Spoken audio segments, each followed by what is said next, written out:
할렐루야. 오늘 예배당에 나와서 예배하시는 우리 성도님들, 정말 극소수의 성도님들이 주일 예배를 지키기 위하여 이곳에 오셨고, 또 우리 대다수 성도님들은 가정에서 거룩한 안식일을 주일로 하나님 앞에 드리고 예배하기 위하여 영상 앞에 모여 계십니다. 오늘도 하나님의 은혜가 어디에서 예배하든 진실한 마음으로 예배하는 모든 성도들의 삶 속에 풍성하게 임하시기를 간절히 축복합니다. 어려운 시대를 우리가 살고 있는데, 아무리 어렵고 힘든 시기를 우리가 보내고 있다고 해도 현대교회 성도들, 또 이 땅을 향한 목회자로서의 제 마음은 우리 모두가 다 주님의 약속을 풍성히 누리며 하나님 앞에 살아가기를 간절히 바랍니다. 평생 그렇게 살았으면 좋겠습니다. 좋은 일, 풍성한 일, 아름다운 일, 복된 일들, 이런 일들이 우리의 삶 속에 가득가득 열매를 맺고 하나님 앞에 감사하면서 살아가는 그런 날들이 되기를 진실로 간절히 빕니다. 그런데 그럼에도 불구하고 우리가 삶을 살아가는 동안에 우리의 생각과는 다르게, 또 우리의 기대와는 전혀 상관이 없이 갑자기 우리의 삶이 무너져 내려서 한치 앞을 내다볼 수 없는 고통스러운 자리에 빠지게 되는 순간들을 맞이하게 됩니다. 그동안에 우리가 광야의 인생을 살았던 사람들, 아담으로부터 지난주에 이제 엘리야에 이르기까지 여러 사람들, 성경의 인물들을 나눴는데, 그들은 태생적으로 불행을 타고난 사람들이 아니었습니다. 아담 같은 경우에는 에덴 동산에서 인간이 누릴 수 있는 가장 행복한 삶을 누리던 중에 어느 날 갑자기 나락으로 떨어져 버렸죠. 지난주에 우리가 함께 나누었던 엘리야도 열왕기상 18장에서 그렇게 놀라운 하나님의 역사를 이루는 주인공이었는데, 열왕기상 19장으로 넘어가면서 내 목숨을 좀 걷어가 달라고 낙심하고 절망하고 좌절에 빠졌던 그런 엘리야의 모습을 우리가 보게 됩니다. 믿음의 사람들도 정말 우리가 객관적으로 평가를 내려도 저희 정도면 정말 훌륭한 믿음의 사람이야, 이렇게 생각하는 사람들도 어느 순간 갑작스럽게 깊은 절망의 나락에 떨어지게 되는 것을 보게 되는데요, 오늘 성경에 나오는 나아만 장군이 바로 그런 사람입니다. 열왕기하 5장 1절서부터 이제 나아만 장군에 관한 이야기들이 쭉 등장을 하게 되는데, 1절은 나아만 장군이 어떤 사람이었는지를 우리에게 소개를 해 줍니다. 성경은 이렇게 우리에게 소개를 합니다. 아람 나라의 군대 장관이었다. 그는 왕의 신뢰를 한 몸에 받는 존귀한 사람이었다. 뿐만 아니라 그는 전쟁에 나갔을 때마다 큰 승리를 거두는 용맹한 사람이었고, 나라를 위기에서 구원한 구국의 공신이었고, 온 나라 사람들에게 존중과 칭찬을 받는 그런 인물이었다고 성경은 소개를 하고 있습니다. 다시 바꿔 말하면 나아만 장군은 그 당시 아람에서 누릴 수 있는 최고의 명예와 복을 누리고 자랐던 사람, 바로 그런 사람이 바로 나아만 장군이었는데요. 그런데 1절 끝부분에 특이한 접속사가 하나 나옵니다. 우리는 나라는 말 한마디로 이렇게 표현되어 있지만 영어 성경은 그것이 이제 but 이라는 말로 표현을 하거든요. 그는 용사였다. 그러나 그는 문둥병자였다. 이렇게 이야기할 수 있습니다. 그는 그 당시 아람에서 누릴 수 있는 최고의 명예를 누리고 존중을 받던 사람이었거든요. 그런데 그럼에도 불구하고 그는 문둥병자가 되었다고 하는 그런 이야기입니다. 문둥병자가 되었다는 말은 무슨 말이냐 하면, 우리가 살다 보면 그냥 사소하게 속상한 일들 있잖아요. 왜? 살다 보면 좀 사소한 속상한 일들, 말하자면 무시해도 되는 그런데 무시하자니 되게 속상하고 마음이 무너지고 그냥 며칠 밤 눈물로 지새어야 하는, 또는 좀 더 길게 해서 뭐 한 1년, 잊을 수 없는 그 사건 때문에 힘들어하는 이런 문제들이 있잖아요. 그런 건 문제가 아닌 거예요. 지나가면 되는 거거든요. 때로는 세월이 해결해주고, 때로는 의학적인 치료가 해결해주고, 때로는 우리가 예수님을 믿으니까 믿는 믿음으로 극복해 나가고, 충분히 그렇게 할 수 있는데, 그런데 나만 장군의 문둥병은 그런 게 아니에요. 이것은 그가 가지고 있는 모든 것을 완벽하게 무너뜨려 버리는 조건입니다. 바로 그런 조건, 다시 말하면 치명적인 저주, 돌이킬 수 없는 저주, 해결이 안 되는 저주, 이런 저주의 광야 속으로 나만 장군이 내동댕이 쳐졌다라고 하는 얘기입니다. 자, 이런 상황에서 나만은 어떤 생각을 했을까요? 하나밖에 없어요. 끝났다, 내 인생은 끝났다, 이렇게 생각을 한 겁니다. 그의 아내는 이 나만 장군, 자기 남편의 문둥병을 어떻게 이해했을까요? 내 남편의 인생은 끝났다. 그렇게 가까이 두고 나라의 구국공신으로서 또 군대 장관으로서 왕의 측근에서 모든 것을 다 처리를 했는데, 왕이 나만 장군을 어떻게 했을까요? 너 이제 가까이 오지 마라, 너는 끝난 인생이야 하지 않았겠습니까? 모든 백성들도, 그가 지나가면 그의 손이라도 한번 잡아보려고 했던 모든 백성들도 나만 장군의 지나는 길에서는 길을 비켰지 않았겠습니까? 그 경외심 때문에 비키는 것이 아니라 저희는 가까이에서는 안 되는 사람, 이렇게. 다시 바꿔 말하면 나만 장군의 문둥병은 그의 모든 것을 완벽하게 무너뜨려 버리는 그런 아주 치명적인 저주, 이것이 바로 문둥병이었던 것입니다. 여러분, 그런데 이런 나만 장군의 생각과는 다른 생각을 가지고 있었던 사람이 한 명 있었습니다. 그 사람은 누구냐 하면 어린 소년인데, 이 어린 소년은 아람과 이스라엘이 옛날에 전투를 할 때 전투 현장에서 잡아왔던, 그리고 예쁘장하게 생긴 이 소녀를 나아만은 자기 아내에게 선물로 주어서 나아만 장군의 아내의 집에서 그 여주인을 시중드는 그런 노예였습니다. 그런데 이 노예인 소녀가 3절에서 이렇게 말합니다. 우리 주인께서 내가 살던 고향에 선지자가 한 분 계신데, 그 선지자에게 가면 우리 주인의 병이 완벽하게 나을 것입니다. 우리 주인의 병은 고쳐질 수 있는 병입니다. 우리 주인이 내 고향 땅에 있는 그곳에 선지자에게, 엘리사에게, 그분에게 가서 하나님을 만나면, 하나님의 말씀 앞에 서면, 하나님께 직면하면 우리 주인의 병은 절망적인 병이 아닙니다. 고쳐질 것입니다. 이렇게 말을 했습니다. 온 세상 사람들이 끝장났다고 하는데 이 소녀 하나가 전혀 다른 생각을 가지고 있었던 것입니다. 모든 희망이 사라진 나아만에게는 지푸라기라도 잡아야 되지 않겠습니까? 이것보다 더 희망찬 이야기가 어디 있어요? 그래서 나아만 장군은 드디어 하루아침에 절망의 광야로 떨어져 버렸던 이 나아만 장군이 희망을 향해서 발걸음을 옮겨 딛게 됩니다. 자, 이 과정에서 저는 세 가지를 좀 생각하고 싶은 거예요. 첫 번째로는, 이 나아만 장군에게는 희망이 선포됐습니다. 그리고 나아만 장군이 희망의 하나님 앞에 섭니다. 그런데 이 하나님께서 주신 말씀, 희망의 말씀을 눈앞에 두고 절망을 향해서 가는 이 어리석은 인간의 모습을 나아만 장군의 삶을 통해서 보게 됩니다. 나아만은 이 희망의 소식을 들은 후에 이스라엘 땅으로 걸어가는데 엄청나게 많은 금은 보화를 준비를 했습니다. 또 왕에게 이 사실을 알리고 왕이 이스라엘 왕에게 보내는 친서, 그 친서 속에는 뭐라고 써있냐면, 우리나라의 군대 장관이 이제 가는데 당신네 나라에 가면 병을 고칠 수 있다고 하니 이 나아만의 문둥병을 고쳐주시오 라고 하는 이런 친서를 보낸 겁니다.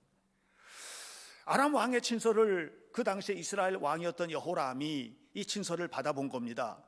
이 친서를 받아보는 순간에 성경은 어떻게 표현을 하고 있느냐 하면, 이 왕이 자기 옷을 찢고 두려워하며 이렇게 말을 했습니다. 7절에서 내가 사람을 살리고 죽이는 하나님이냐?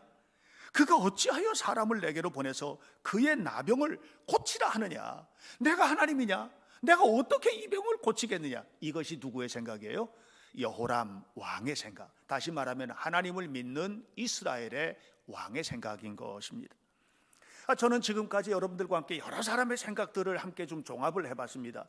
나병에 걸린 이 나아만 장군의 생각, 그 아내의 생각, 그 최고의 통치자였던 아람 왕의 생각, 그리고 모든 백성들의 생각, 그리고 이스라엘의 왕이었던 여호람의 생각, 다 똑같은 거예요.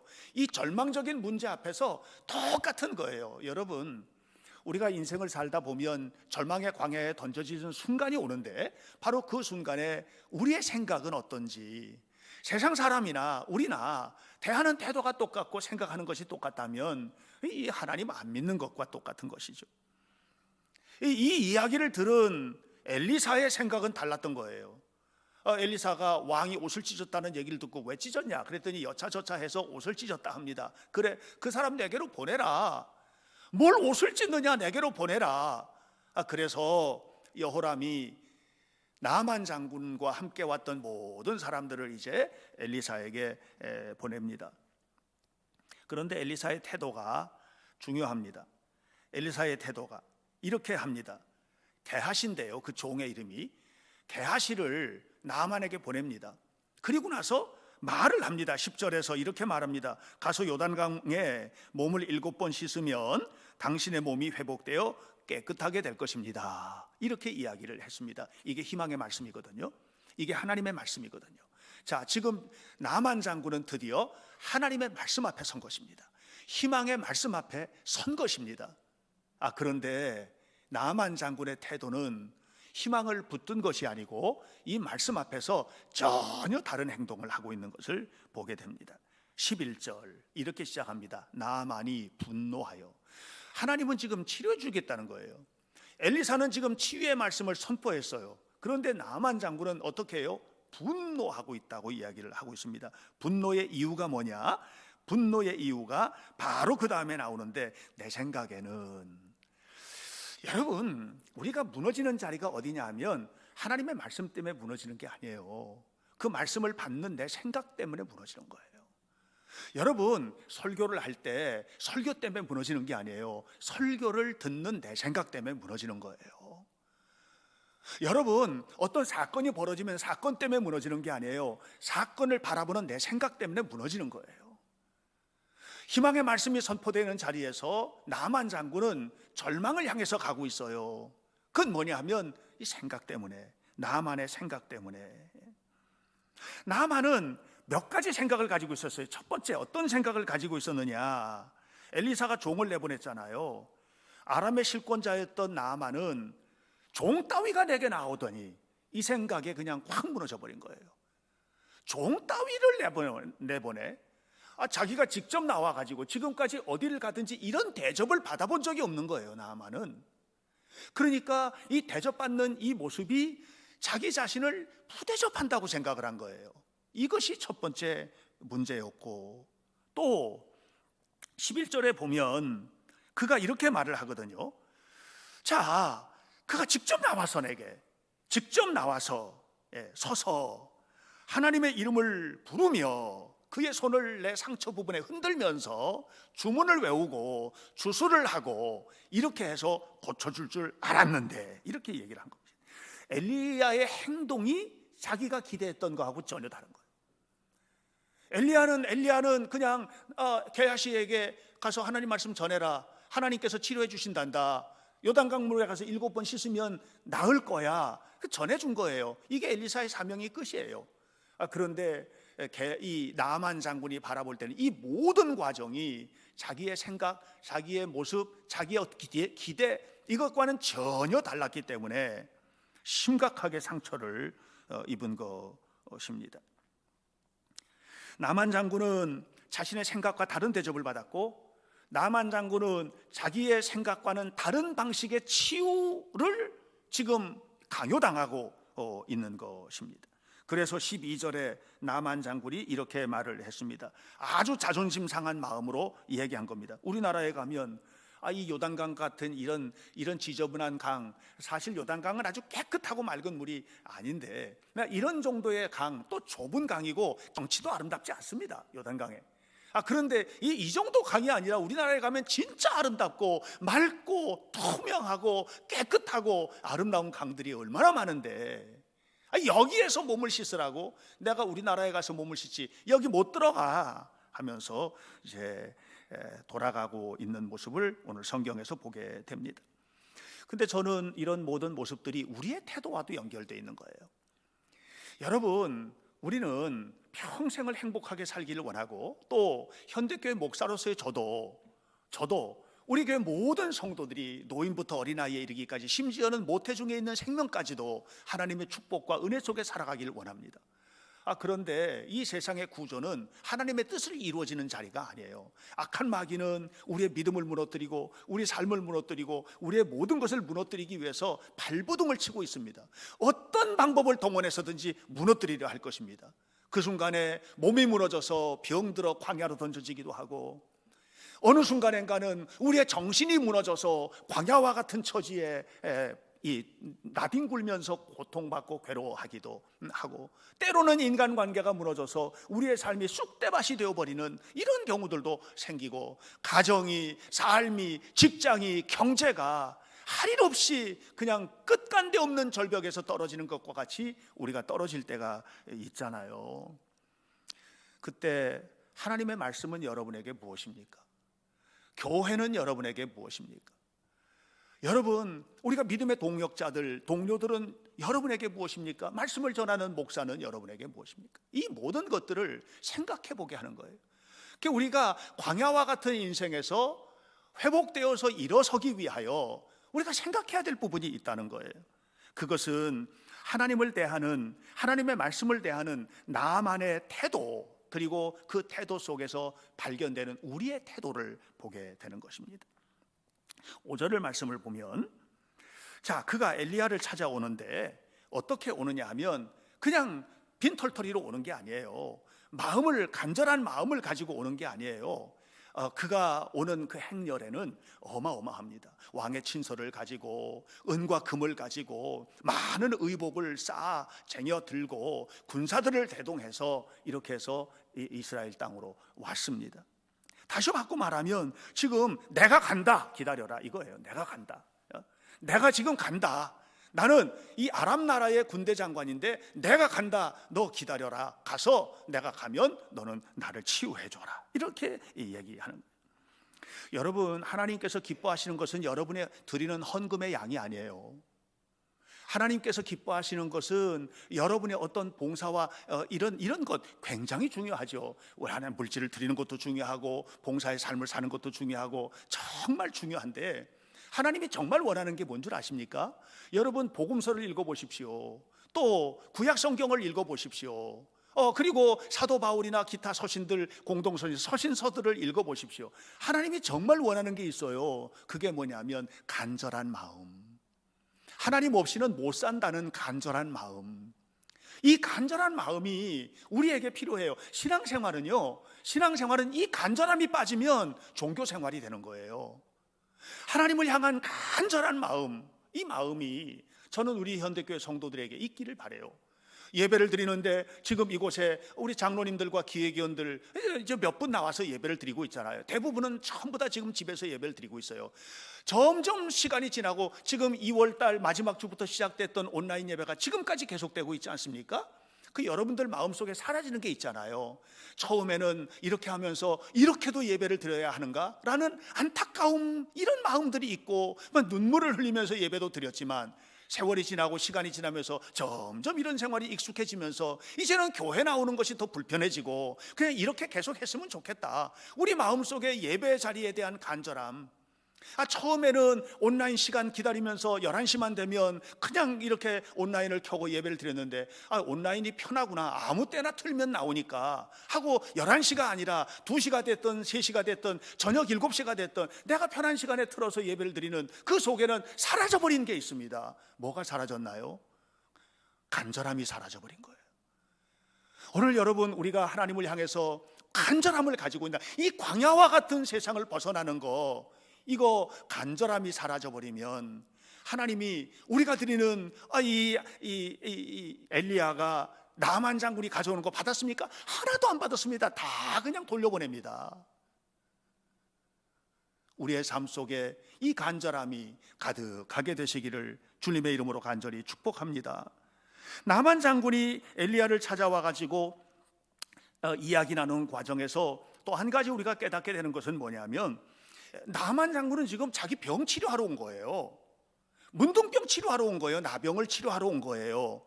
근데 와가지고 그의 머릿속에서 딱 나온 게, 치료하시는 하나님의 말씀을 듣는 순간 첫 번째로 한 그의 행동은 뭐냐면 분노였고요. 그리고 두 번째 쏟아낸 것은 내 생각에는 이라는 자기의 생각이었습니다. 그러니까 하나님의 말씀 앞에 선 이 나만 장군의 태도를 보면 자신의 형편이 아니라 대접받고 있나 안 대접받고 있나라고 하는 것이 더 중요해 버려요. 여러분, 우리가 하나님 앞에 나오는 이유가 무엇입니까? 하나님 앞에 우리 대접받으러 나오는 거 아니에요. 내가 누군데? 우리는 하나님 앞에 죄인이죠. 내가 누군데 하는 순간 나만이 되는 거예요. 우리는 하나님께서 나를 불쌍히 여기시고, 하나님이 나를 불쌍히 여기실 뿐만 아니라 세워주시고, 일으켜 세워주셔서 높이 세워주셔서 하늘에 앉아 땅을 살아가는 하나님의 백성 되도록 이끌어주시는, 그래서 우리를 부르셨다고 하는 사실을 잊어서는 안 됩니다. 하나님은 우리를 푸대접하지 않습니다. 교회도 여러분을 푸대접하지 않습니다. 저도, 장로님들도, 우리 모든 사람들도 다 아무도 푸대접하지 않습니다. 아니, 혹시 푸대접한다 하더라도 우리에게 진짜 중요한 것은 뭐냐면, 하나님 앞에 푸대접을 받아서는 안 되는 거예요. 하나님 앞에 우리의 삶의 태도들이 건강한 태도가 돼야지 되는 거예요. 우리가 교회 왜 나왔습니까? 예수 믿고 구원받고 변화되고, 그리고 또 한 가지 있죠. 중요한 거, 이 땅에 하나님이 약속하신 모든 것을 누리는 거예요. 이거 누가 줘요? 교회가 주는 게 아닙니다. 목사가 주는 게 아닙니다. 하나님께서 주시는 거예요. 이것은 하나님만 주시는 것입니다. 구원은 하나님께로부터 오는 것입니다. 예수 그리스도의 십자가를 통해서 우리가 누리고자 하는 이 모든 축복은 하나님께서 우리에게 베풀어 주시는 은혜인 것입니다. 그러므로 우리가 분명히 알아야만 합니다. 우리는 우리의 형편을 알아야 돼요. 우리의 신분에 대한 어떤 그 과시, 아니면 신분에 대한 관심, 내가 누군데, 내가 얼마나 믿었는데, 내가 그래도 이 교회 안에서 무엇인데, 이것은 하나님 앞에 중요한 요소가 아니라는 거. 하나님 앞에는 늘 주님, 저를 불쌍히 여겨 주옵소서라고 하는 태도를 가지고 하나님 앞에 살아가야 한다는 거 잊지 말고 하나님 앞에 세워지시기를 주의 이름으로 축원합니다. 또 한 가지 나만에게 문제점은 뭐냐면, 말씀을 대하는 나만의 태도입니다.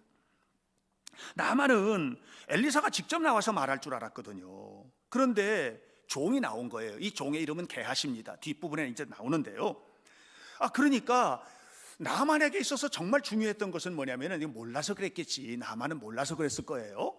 또 지금까지 자기가 경험해 본 바에 의하면 어디 가서든지 이렇게 무시당해 본 적이 없다는 어떤 과거의 경험이 자기에게 이렇게 행동하게 만들었을 수도 있는데, 중요한 건 뭐냐면, 나만에게는 말씀보다 말씀 전하는 사람이 더 중요한 거예요. 지금 여러분, 말씀이 중요합니까? 말씀 전하는 사람이 중요합니까?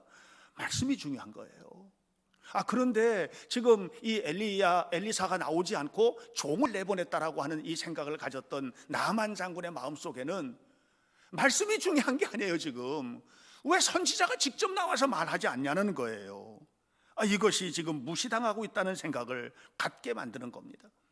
오늘날 많은 사람들이 이런 태도를 가지고 있는 것 같아요. 어떤 목사님이 전한 말씀, 이게 말씀은 그냥 딱 거기에 얹혀진 것이고요, 사실 어떤 목사님이라고 하는 게 훨씬 중요해진 이런 시대를 우리가 살고 있는 것은 아닌지. 또 어떤 경우에는 이런 경우들도 있습니다. 목사님 때문에. 그러니까 안타까운 것은 뭐냐면 이런 거예요. 목사가 불신되는 건 목사의 행위 때문에 불신되는 거예요. 그런데 이 목사의 행위 때문에 목사가 불신되는 것을 넘어서서 안타까운 것은 그것 때문에 말씀까지 불신되어 버리는. 다시 말하면 나만 장군이 엘리야가 안 나왔다라고 하는 이 일 때문에 하나님께서 희망으로 전해준 그 말씀까지 무시해버리고 말았던 이 사실이 우리를 안타깝게 하는 것입니다.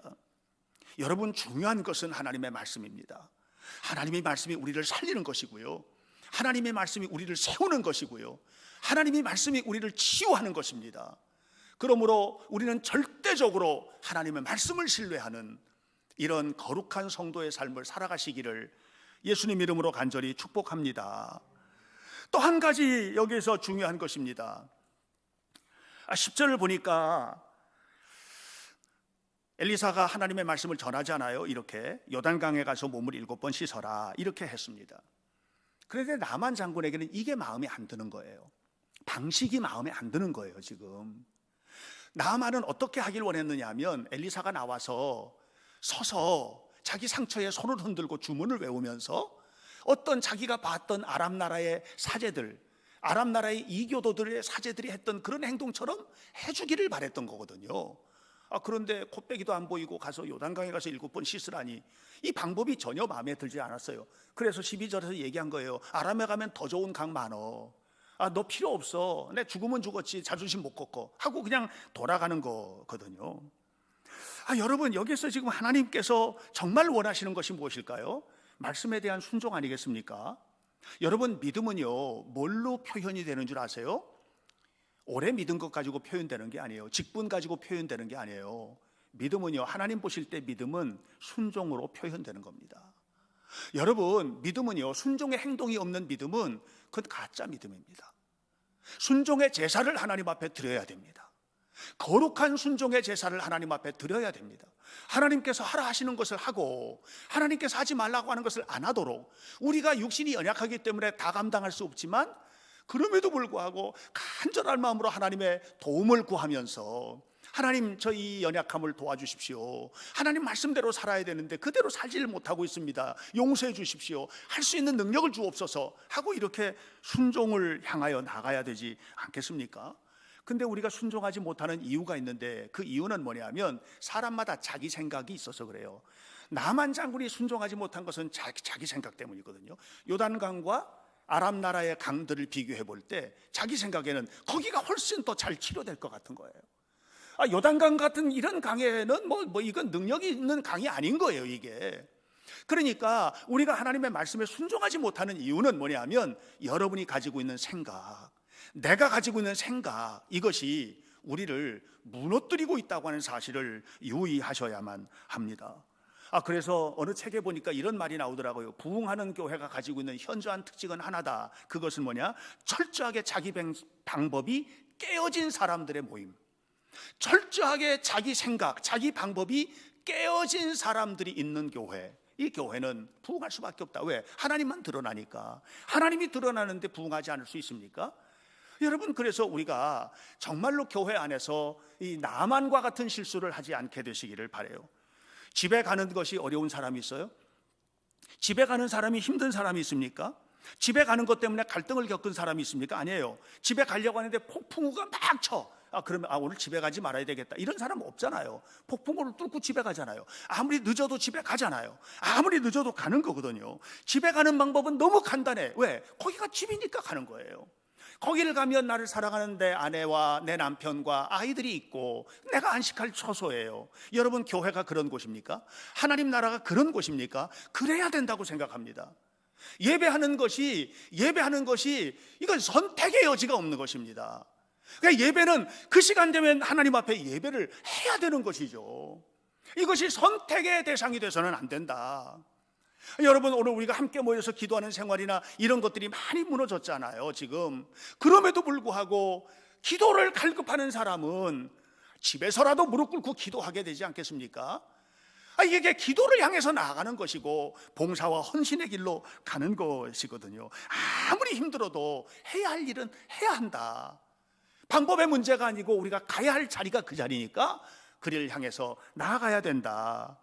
하나님의 말씀대로 살면 복 주신다는 믿음을, 단순한 믿음을 가지고 하나님 앞에 나아가는 그런 성도들이 되시기를 주님의 이름으로 축복합니다. 결국 나아만은 우여곡절 끝에 나병이 치유가 됩니다. 요단강물에 7번 몸을 씻거든요. 말씀대로 된 겁니다. 엘리야가 한 게 아닙니다. 그의 신분이 그렇게 해준 게 아닙니다.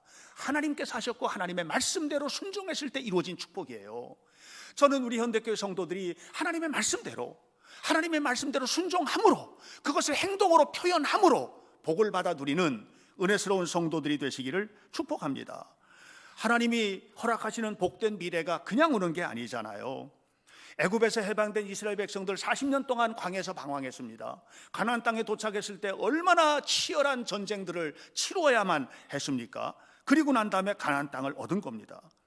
우리가 소망하는 하나님의 나라, 우리가 그토록 꿈꾸는 축복의 자리, 이것이 그냥 오는 것입니까? 하룻밤 자고 또 하룻밤 자고 또 하룻밤 자면 내일 모레면 그것이 다가옵니까? 절대로 아닌 것을 여러분은 아셔야만 합니다. 미래는 자동적으로 오는 미래가 아닙니다. 죽음은 자동적으로 다가옵니다. 그러나 축복의 세상은 절대로 그렇지가 않다는 것을 알아야만 합니다. 상당한 대가를 지불하셔야만 합니다. 저는 교회도 상당한 대가를 지불해야 된다고 생각합니다. 저는 지금 이렇게 사회적 거리두기 2.5단계에서 예배를 드리고 있는데, 이것을 저는 하나님께서 우리에게 짊어져 주시는 십자가로 생각합니다. 너무 안타깝고 이렇게 하기 싫고 모두가 함께 모여서 하고 싶고 그렇게 나아가고 싶은데, 그런데 이 속에서도 우리의 예배를 시험하시고 바라보시고 온라인으로 예배를 드리든 오프라인으로 예배를 드리든 예배 자리에서 간절함을 지켜보길 원하시는 하나님의 마음이 그 속에 있는 것이라고 저는 생각을 합니다. 하나님의 능력이라면 십자가 안 지고도 모든 죄 구원하실 수 있습니다. 그러나 십자가를 지셨습니다. 그리고 죽으셨어요. 사흘 동안 무덤 속에 계셨어요. 저는 교회가 지금 사흘 동안 무덤 속에 있는 시간이라고 생각을 합니다. 이 무덤 속에서 이 십자가를 짊어지고 고통받는 이 현장에서 우리의 마음이 무엇을 해야 될까? 지금 어떤 교회는, 어제 매스컴을 보니까 서울에 있는 교회가 대전에는 이런 사회적 거리두기가 아니니까 교인들을 전부 다 대전으로 가서 거기서 대규모로 모여가지고 소그룹도 하고 집회도 하고 그렇게 했다고 합니다. 하나님이 기뻐하실까? 어떤 교회는 이제 시청에 근무하는 분 통해 가지고 제가 어저께 들었는데, 이천시청에 근무한 어저께 들었는데, 어느 교회는 이렇게 오는 것을 막기 위해서 문을 안에서 잠궈놓고 안에서 다 모여서 예배를 드리면, 그렇게 하면 하나님이 기뻐하실까? 어느 교회는 낮에 이렇게 점검으로 오니까 새벽 기도 때 주일 낮 예배를 드린답니다. 그렇게 하면 하나님이 기뻐하실까? 저는 그게 아니라고 생각해요. 하나님이 만약에 그걸 기뻐하신다면 나만이 가지고 왔던 금, 은, 보화 다 기쁘게 받으셨겠죠. 그게 아니에요. 우리의 간절한 마음, 이 안타까움이 언제나 끝날까 간절하게 기도하면서 가슴을 찢는 심정으로 오프라인 상에서든 온라인 상에서든 기도하며 하나님 앞에 살아가는 우리의 이 간절함이 사흘 지난 후 부활의 아침을 주듯 이 시대의 아침을 열고 새롭게 하지 않겠습니까? 나만 장군은 이 과정에서 굉장히 힘든 거 했습니다. 그것은 자기를 포기하고 자기 생각을 하나님 앞에 양도한 겁니다. 여러분, 우리 생각대로 하면 안 됩니다. 정말 하나님이 기뻐하실 것이 무엇인지 우리는 깊이 생각을 해야만 합니다. 내가 포기되고 내 생각이 하나님께 양도될 때 이 포기와 양도, 이것이 오늘 우리들에게는 필요한 것이라고 생각을 합니다. 이렇게 해서 다 포기하고 하나님의 말씀 앞에 자신의 생각, 내 생각대로 이걸 그냥 버렸어요. 그거 14절에 나와 있습니다. 14절을 보면 이렇게 기록되어 있잖아요. 나만이 내려가서 하나님의 사람의 말대로, 이 내 생각대로 이렇게 살던 나만이 완전히 바뀌었어요. 어떻게? 하나님의 사람의 말대로, 말씀 그대로 하나님의 말씀대로 순종했어요. 지우는 하나님의 말씀대로 할 때 오는 것입니다. 내 생각대로 갈 때 가는 것이 아닙니다. 축복은 내 생각대로 이루어지는 세상이 아닙니다. 하나님의 말씀대로, 하나님의 말씀이 임할 때 그곳에서 이루어지는 자리임을 기억하시기를 바랍니다. 우리는 편안하게 다가오는 미래를 꿈꾸지만 절대로 여러분, 축복의 미래는 그렇게 편안하게 다가오지 않습니다. 죽음 없는 생명 있을 수가 없습니다. 여러분, 생명을 낳을 때 여성들이, 여인들이 아기를 낳을 때 하나도 안 아프고 아기 낳는 거 있을 수가 없습니다. 그것은 있을 수가 없습니다. 현재를 희생하지 않고 다가오는 미래, 여러분 꿈도 꾸지 마시기를 바랍니다. 교회도 희생해야만 합니다. 짊어져야 할 십자가가 있습니다. 여러분, 개개인이 현대교회 성도들이잖아요. 이 교회를 위해서 내가 감당해야 될 희생이 무엇일지 생각해야 돼요. 그것이 물질이든 그것이 마음이든 그것이 기도이든 그것이 무엇이든 나는 과연 내 마음을 하나님 앞에 물쏟듯 쏟으며 서 있는지, 이것을 생각하지 않으면 안 됩니다. 어떤 목사님이 딸에게 콩쥐팥쥐 얘기를 해줬답니다. 그랬더니 아이에게 다 이야기한 다음에 넌 이 다음에 누가 되고 싶냐 그랬더니 이 아기가 가만히 듣더니 이제 착한 콩쥐처럼 살고 싶은데 그럼 너무 힘들 것 같고, 못된 팥쥐는 편안하게 사니까 그랬답니다. 나는 팥쥐처럼 되고 싶어 그랬답니다. 여러분 마음 아니겠습니까? 여러분 마음 아니겠습니까? 하나님 말씀대로 안 살아도, 내 마음대로 살아도, 내 생각대로 해도 하나님의 축복은 내 삶 속에 쏟아지기를 바라는 이런 나쁜 마음, 이것을 우리 모두가 가지고 있는 것은 혹시 아닌지. 우리는 지금 코로나19라고 하는 전대미문에 정말 있어서는 안 되는, 앞으로도 절대로 있어서는 안 되는, 그런데 또 올지도 모르는 이런 고통의 현실 속에 서 있습니다. 이 악마 같은 코로나19는 물러설 생각을 안 하고 있습니다. 쉽게 물러서려고 하지를 않습니다.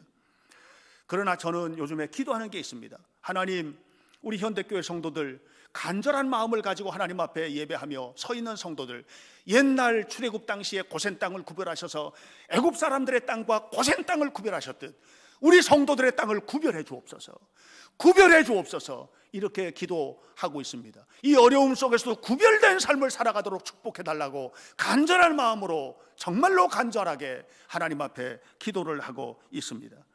꼭 그렇게 되기를 바랍니다. 그러나 한 가지 분명히 아셔야 됩니다. 여러분의 생각대로 갈 때에는 안 될 겁니다.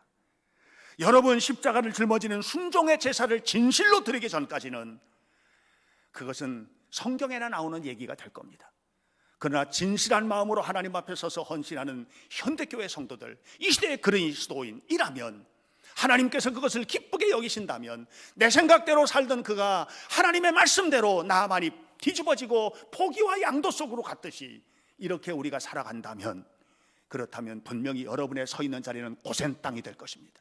여러분의 서 있는 자리는 보호받는 자리가 될 것입니다.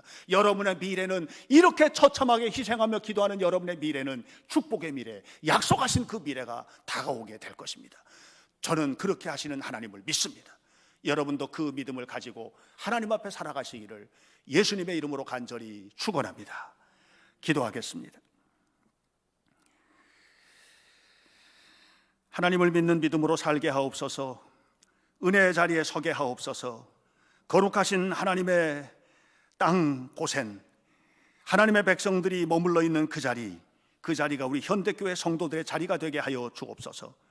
내 생각을 포기하고 내 삶의 모든 가치들을 하나님 앞에 양도하고, 그리고 주님 주시는 말씀에 철저하게 순종함으로 믿음을 증명하는 은혜로운 성도들이 되게 하옵소서. 우리 하나님 앞에 드려지는 모든 삶, 우리의 마음, 우리의 물질, 우리의 헌신, 우리의 직장 생활, 우리의 가정, 우리의 모든 것들 다 하나님 앞에 합당하도록 우리를 깨우쳐 주시고 세워 주옵소서. 그를 통해서 약속하신 미래가 우리의 삶 속에 쏟아져 임하게 하여 주옵소서. 예수님의 이름으로 기도하옵나이다. 아멘.